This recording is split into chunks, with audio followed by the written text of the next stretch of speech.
فوق ليش في بيوت وفي ناس يعني كانوا يعيشوا بالكدا من شي 8000 سنة قبل نحن قبلنا ايه قبلنا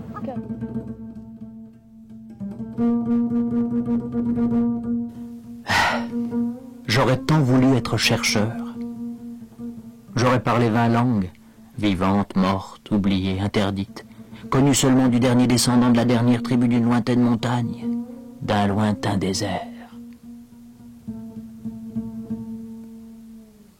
J'aurais fouillé, foulé le monde, parcouru des milliers de kilomètres, à pied, sur toutes sortes de montures, mais aussi dans des trains bondés vers d'indistinctes destinations. J'aurais utilisé 100 monnaies étranges, toisé les quais fébriles depuis le bastingage de tous les bateaux au long cours.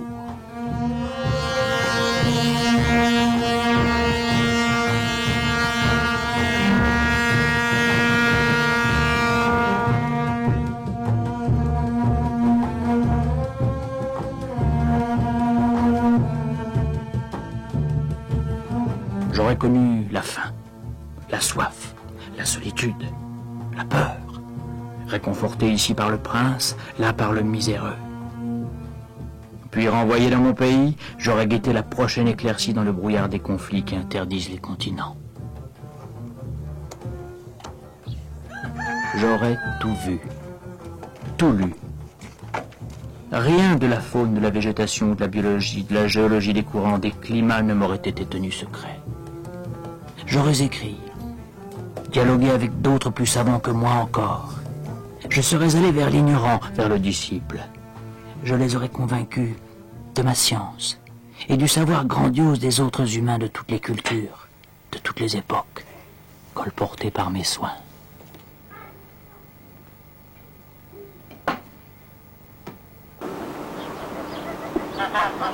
J'aurais chaussé des semelles de vent. Puis revenu enfin sur la terre de mes ancêtres, j'aurais médité le reste de mes jours, savouré ma gloire, mon triomphe, d'avoir rapporté dans mes bagages les mots, les images, les objets des civilisations perdues ou ignorées. On s'aperçoit que systématiquement, les maisons des Hidjazines sont plus longues, l'État m'aurait octroyé une rente à vie. plus hautes. Avec mes semblables, j'aurais hanté les temples de la connaissance, et les jeunes générations auraient attendu patiemment que nous retournions à la poussière pour prendre notre place et s'enivrer à leur tour des honneurs et du rêve de mondes insoupçonnés. Qui est purement économique. J'aurais tant voulu être chercheur. À la remarque des proches, « Tu vas donc là-bas, mais comme tu seras loin », j'aurais répondu négligemment comme Saint-Exupéry, « Loin d'où ?» Mais lorsque le navire a quitté le port, je suis resté, crispé sur mes racines, me persuadant jour après jour pour me consoler que le vrai voyage est immobile, qu'il suffit de fermer les yeux, que c'est de l'autre côté de la vie.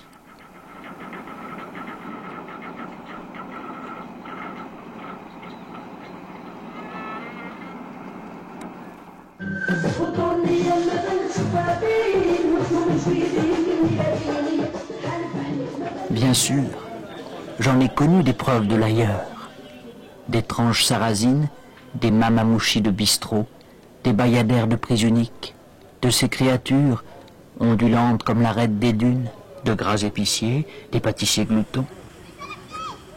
Privés du délice des siestes orientales, ils stagnaient sur le pavé, et la ville s'offusquait, et la ville refusait de reconnaître ces lieux, héritiers des forums antiques, des agoras ou des djemats berbères. J'appris bientôt qu'il y avait deux sortes de livres. Ceux que l'on emmène en voyage et ceux qui vous font voyager. À Lyon, dont les opérateurs Lumière avaient passé le monde à la moulinette, à Lyon l'attrait cathodique, mais celui-ci me brûlait la langue. À Lyon donc, où les vapeurs d'encens coulent encore du nuage ténu qui nous relie aux Méditerranée, j'allais trouver la trace des écrits les plus riches, des études les plus savantes qui se puissent imaginer. J'allais enfin rencontrer mon jardin d'Éden. Je connais pas. La maison de l'Orient. C'est pas Babylone, non? Arrête!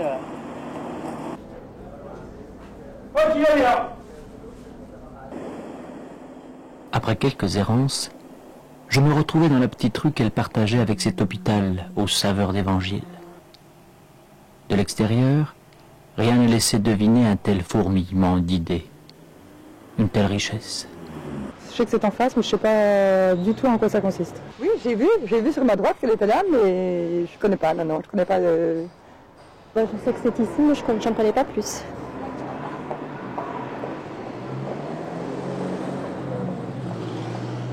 Oui, j'y travaille.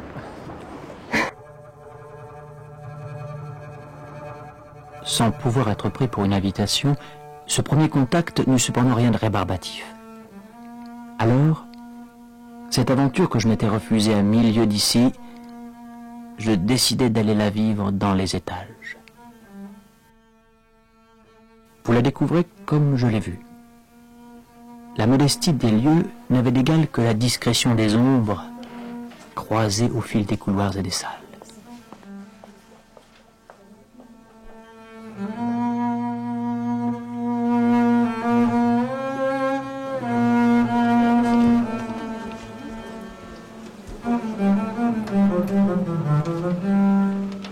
Jour après jour, je m'enhardis, et comme l'ange du désir, je me suis repris à regarder peu à peu par-dessus l'épaule des lecteurs, n'osant encore demander un livre pour moi tout seul, rêvant devant les étalages comme un pauvre, affamé de savoir.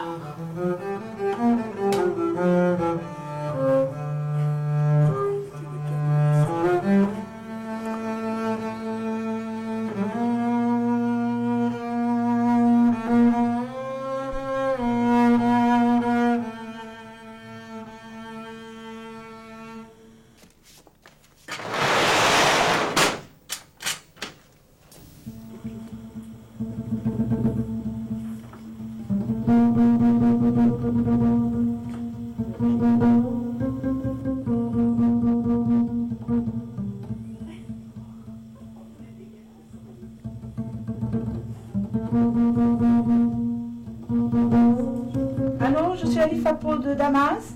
Est-ce que Valérie Matoyan est là, s'il vous plaît? Est-ce qu'elle est repassée de Ras Shamra ou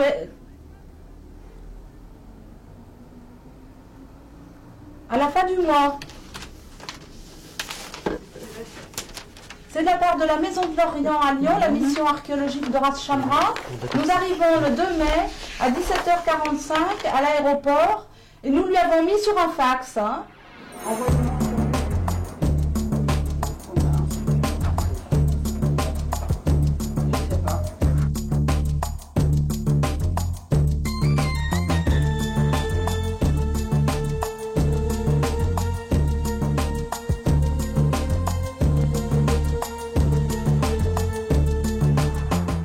You made the picture? No. No? Somebody. Invisibles, comme l'étaient sans doute les fantômes de Gilgamesh, d'Hammurabi, des Ramsès ou du tout premier bâtisseur, je m'apprêtais à poursuivre ainsi indéfiniment mon exploration. L'intérieur et de la pièce. C'est alors que des visiteurs étrangers se présentèrent, des invités de marque. Rien moins que le co-directeur du musée de Palmyre. Zénobie. Zénobie, je te dédie cette visite au cours de laquelle je me fondis dans la délégation. Je ne sais pas si vous connaissez M. Rollet. Monsieur arrive de Palmyre. Vous êtes directeur des antiquités de Palmyre, je crois, non? Directeur folklore museum. Du Ethnographique. ethnographique. Oui. Donc pas du tout les antiquités. No, I finished my study in archaeology, but they gave me, brought me as, you see. But you are folklore and ethnology and something like that. Monsieur est un spécialiste des textes de la période quand même chrétienne. Oui. Un peu avant même. Enfin, c'est un helléniste distingué en plus. Voilà. Alors là, dans cette pièce, on fait surtout les publications qui sont là, parce que la Maison de l'Orient édite des collections particulières. Et puis, il y a les architectes qui travaillent aussi ici. Donc, il y en a un qui a laissé des traces. C'est dommage, quand vous reviendrez, il vous montrera, le géographe, il vous montrera, il est en train de travailler sur des colonnes de stylites en Syrie. Oh, bah, vous connaissez peut-être les stylites. Il est en train d'imaginer, c'est pas Siméon, c'est un autre, qui est sur sa colonne, qui a été montée, on lui montre sa nourriture, enfin bon, tout est organisé. Et il est en train de faire les croquis pour montrer l'établissement de la colonne et comment on pouvait arriver, mais je ne sais pas où ils sont ces croquis là, dommage qu'ils ne soient pas là, comment on pouvait arriver à le mettre d'abord sur sa colonne, et en plus les textes anciens parlent d'un tonneau. Donc, ils pensent que les stylites étaient dans des espèces de petits tonneaux pour ne pas tomber sur la plateforme, parce qu'elles étaient à quoi, à 15 mètres de haut. Hein. Ouais. Donc, il a imaginé un petit tonneau avec son stylite dedans, et puis on lui montre sa nourriture. Mais j'ai pas le croquis là, c'est dommage.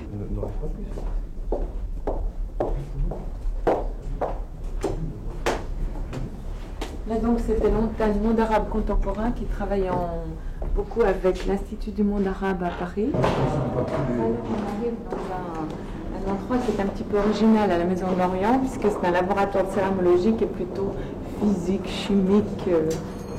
C'est un piège à taupe qui se place dans le terrier dans ce sens. Donc là, la taupe arrive de son terrier, elle voit par le trou la lumière, elle entre dans le tuyau de céramique et il y a un clapet qui se referme et la taupe est piégée. Le clapet, on l'a sur la version alors, moderne. Voilà, le clapet existe sur la version... ça, c'est moderne aussi, hein, la céramique. Simplement, le clapet est pas fixe. Ah oui, voilà. donc ça, une fois qu'elle est entrée, elle ne peut plus ressortir en marche arrière.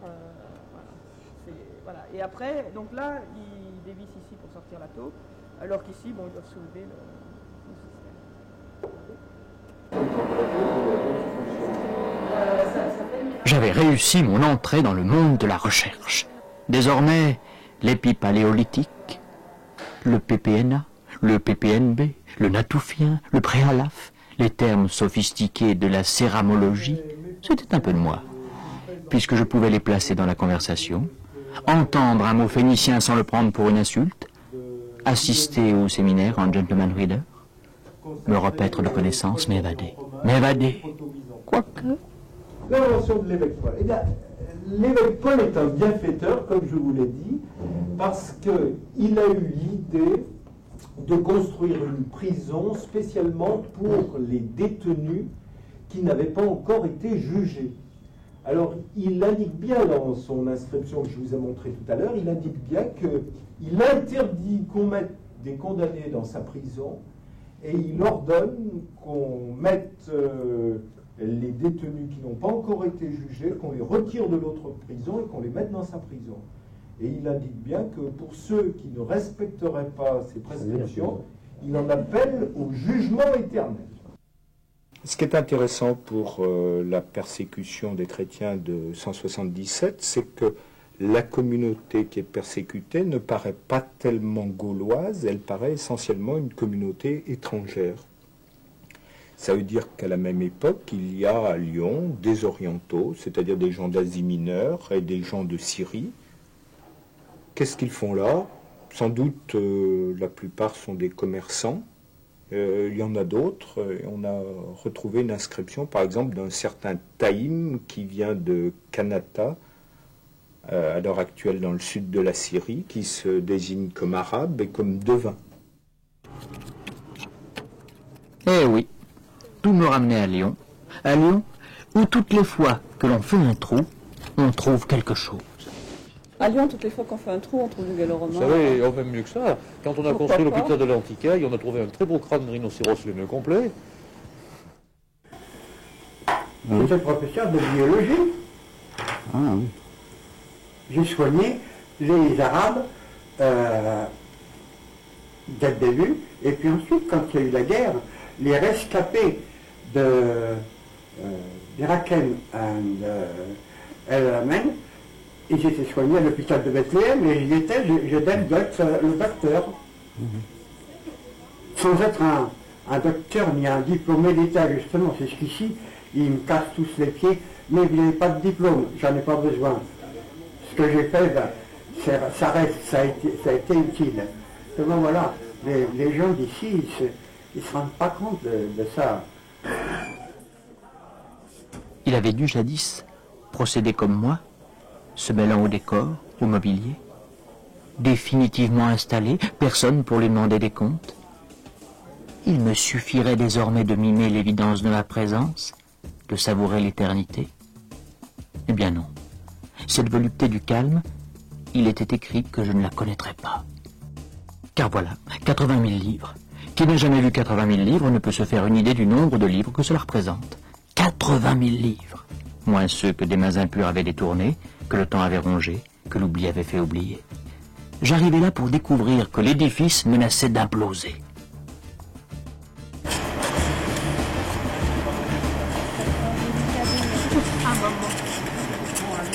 L'heure était aux grands travaux. L'écrin du savoir que je croyais avoir investi se lézardait.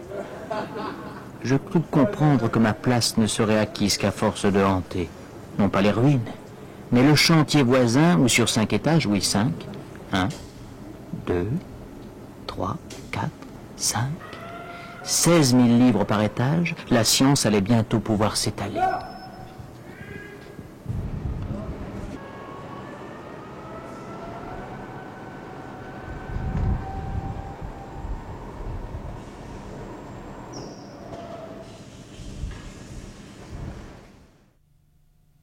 Bon, alors écoutez, si vous envisagez le problème comme ça, vous êtes responsable. Ne me faites pas parcurer.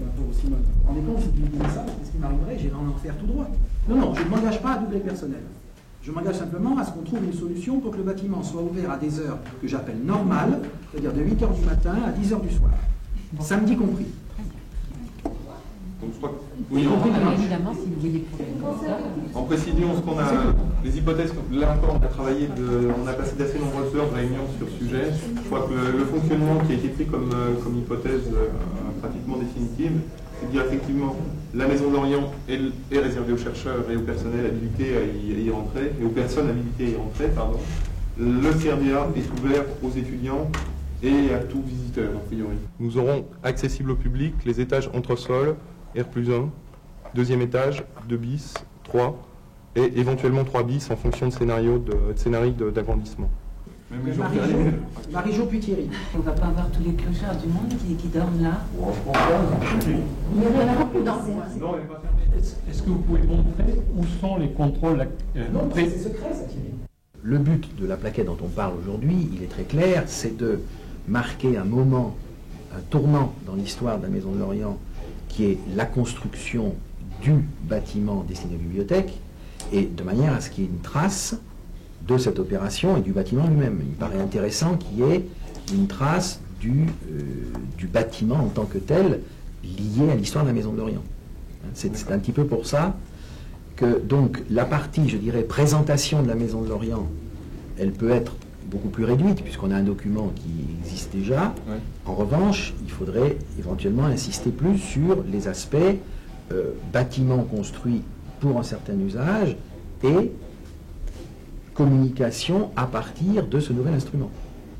Donc ce qu'il faudrait peut-être, c'est effectivement, j'aimerais mieux la Maison de l'Orient et ses bibliothèques. Donc il faudrait voir qu'ils recherchent. Alors outils de recherche, outils de communication, tout ça c'est très bien. Communiquer.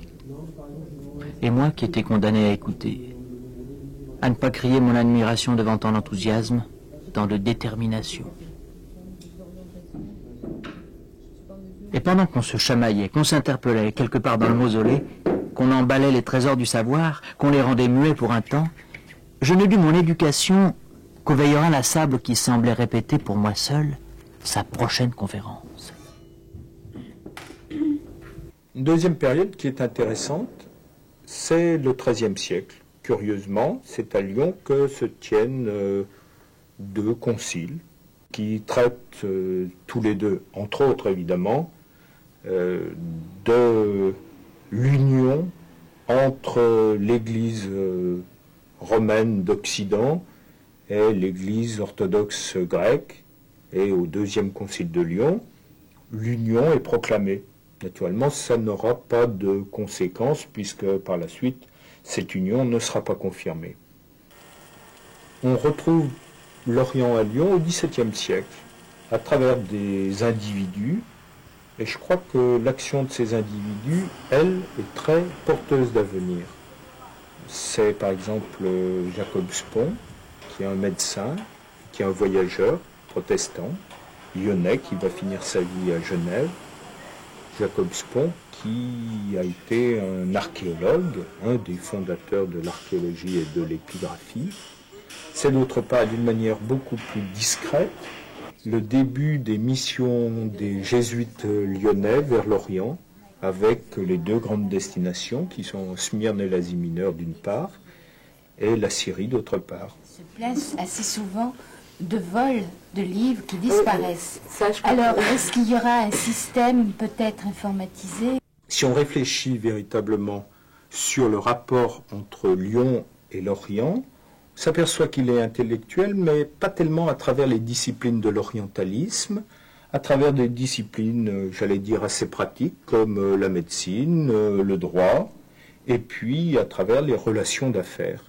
Puisque Lyon, au XIXe siècle, c'est d'abord la ville de la soierie, et qu'une partie des soieries, pas d'ailleurs une partie très importante, à peu près 10% des soieries qui sont traitées à Lyon, une partie vient de la montagne libanaise et syrienne, essentiellement libanaise, mais aussi de la région montagneuse des monts Alaouites en Syrie, et que cette soie est très importante pour le développement économique de ces régions au XIXe siècle, pour leur accès à une certaine modernité, et d'autre part, ça crée des liens considérables, puisque par l'intermédiaire de la soie, c'est aussi la banque lyonnaise qui s'installe au Liban et qui joue un très grand rôle, au Liban et en Syrie.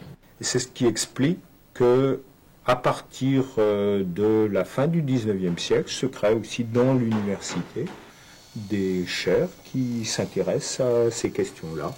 Michel Seurat, le fameux Michel Seurat, le martyr de Beyrouth, qui est un Lyonnais et qui a été étudiant à l'université Lyon 2, Michel Seurat a montré dans un article célèbre quel avait été le rôle des milieux dirigeants lyonnais, que ce soit les milieux religieux, les milieux industriels et bancaires, ou même les milieux intellectuels, parce qu'il a montré que l'université avait joué son rôle à ce moment-là dans cette politique. Donc quel avait été le rôle de ces milieux dans l'installation du mandat français au Proche-Orient, c'est-à-dire en Syrie et au Liban, au lendemain de la guerre de 14-18.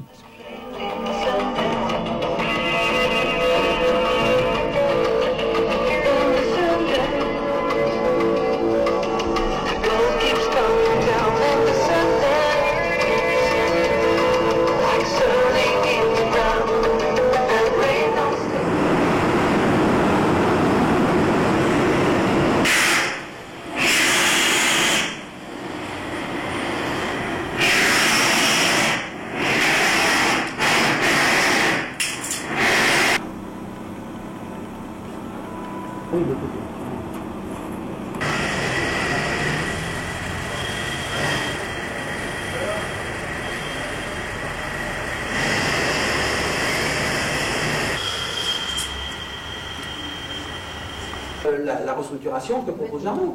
Et je ne comprends pas comment vous voulez imaginer un espace obligatoire de circulation. C'est pas possible dans ce bâtiment-là. Pas possible. Mais on en crève la centralisation. Non, mais là, c'est vrai que c'est ce qu'on propose un peu, nous, J'ai pas compris. Alors là, je comprends pas du tout. Je croyais que vous vouliez avoir une autonomie d'équipe avec des types d'informations qui sont très différents de chaque équipe. Il y a des types d'informations générales qui viennent de différents endroits, et puis de l'information spécifique à chaque équipe. Bien, là, c'est à chaque équipe d'organiser sa bulle, je dirais comme elle l'entend. L'essentiel, donc, c'était le fond de Salomon-Reynac. Oui, oui. Et ce qui est là-dedans, principalement Salomon-Reynac et l'égyptologie, au départ. Oui, il y a essentiellement au niveau des fonds, ce qui est le plus représenté, c'est Salomon-Reynac, égyptologie. Et puis donc, parce que Oriental et Courbis, bon, on en a, mais en moindre quantité. Venir là, quand même. Ah oui, oui. Oui, moi, je sais qu'en Oriental, on en a quelques-uns quand même du 17e, 18e.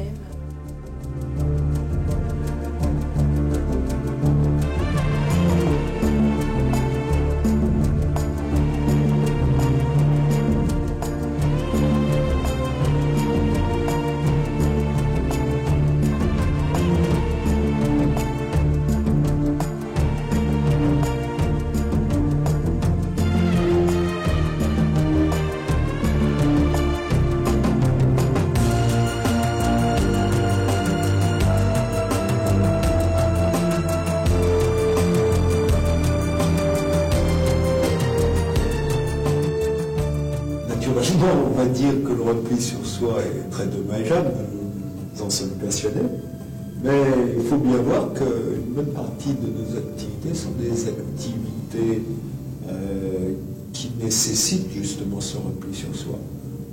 On ne peut pas diffuser systématiquement tout ce qui se fait avant que ça ait déjà mûri, que ça ait pris une forme diffusable.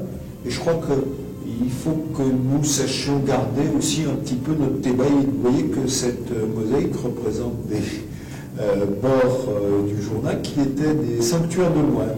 Il faut, comme les moines du Jourdain, nous allions de temps en temps dans notre cellule et de temps en temps nous fassions une apparition dans le monde.